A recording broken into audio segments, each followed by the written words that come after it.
So you're pitching a VC and they ask, when do you want to raise next? Let's understand this question in a minute. Ask Alex. Ask Alex. Because you don't know what you don't know.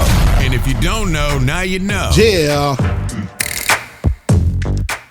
So what do they mean? Well, when do you want to raise next? And why? There's a presumption here that you will raise again. Once you start down the VC path, that's just the norm. VCs are expecting huge things in a short period of time, so you'll need to be on the right trajectory. It's unlikely you're going to, throw out enough cash to grow fast enough or, be profitable without more cash. So once you start getting funded, you need to have a funding plan for what and when you will inject yourself with more in future. So how much do you plan or do you want to raise? Do you have a funding plan? Have you ever thought about it?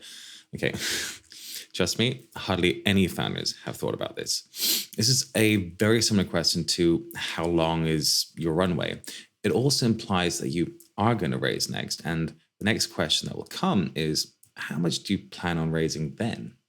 Understand that investors get diluted at each funding event too. So they are going to be sensitive to how much their ownership and what their future commitments will need to make to maintain their desired ownership stake.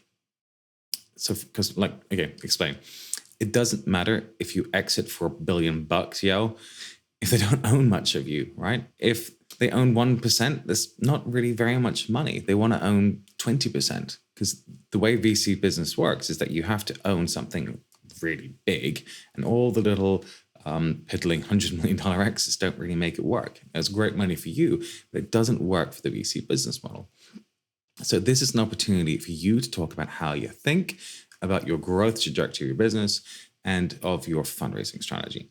Now, how you answer this question will depend on the exact circumstance of your company and why you're raising at that moment.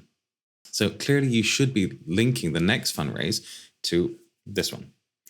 You're raising to achieve desired milestones within a distinct time period. So what is your runway? What will your burn rate be? And how's it going to change?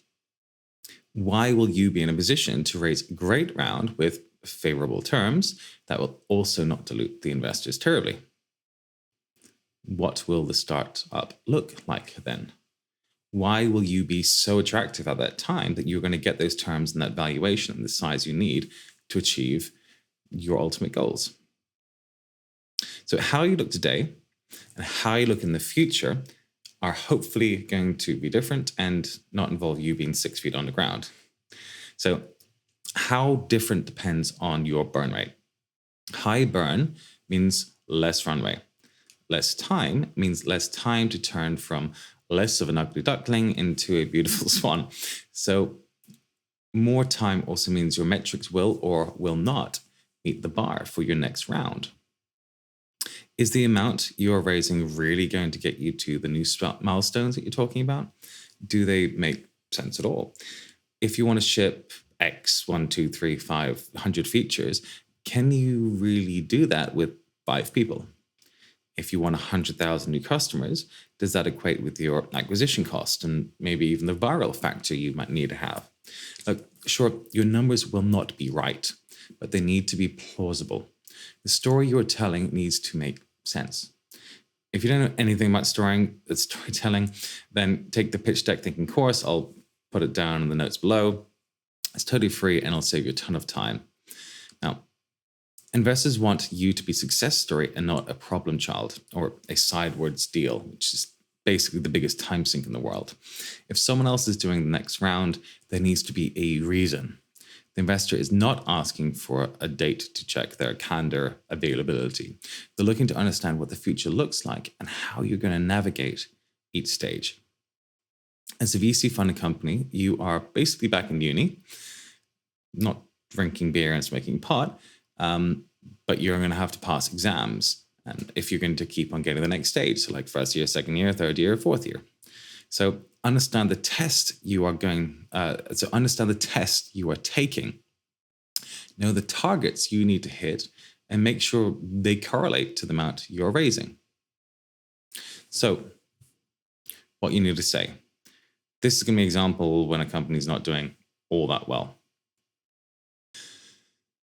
Well, as you know, we are raising a bridge round of $1.6 million. We've achieved a lot since our Series A, but due to some issues replacing our CTO, our product kind of fell behind schedule. We were fortunate to find Jim, who left Expedia, to join us, and he firmly has us back on track again. Our metrics are not quite in alignment with what Series B investors are looking for, but the great thing is we only need 4 months for us to get there at our current trajectory. It's going really well. So assuming we can close this round by the end of the month, I'll start talking with future investors in 2 months' time. Assuming it'll take us 5 months to close the round, and at our current run rate, this 1.6 million is going to last us for 7 months.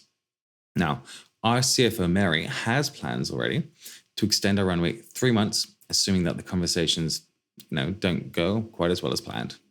We are clear on what our key milestones are in terms of our product, financials, and our key hirings. And look, I'm happy to explain them all in lots of detail. Well, frankly, we would like support from investors in hiring for those key roles. It's really hard. So it'd be great to have a conversation to figure out if you would be able to really support us and if you're the right guys for us. Okay, I hope that was useful. If you're stuck with your fundraising process and you need some help with some great financial models and some tools, make sure you're heading over to alexanderjarvis.com and finding all those things that will help support you. Now, most of them are free. The really super kick-ass stuff is paid, but it's pretty affordable. I try to be really fair about all these things and create free versions and paid versions. So up to you guys as usual. Best. Bye.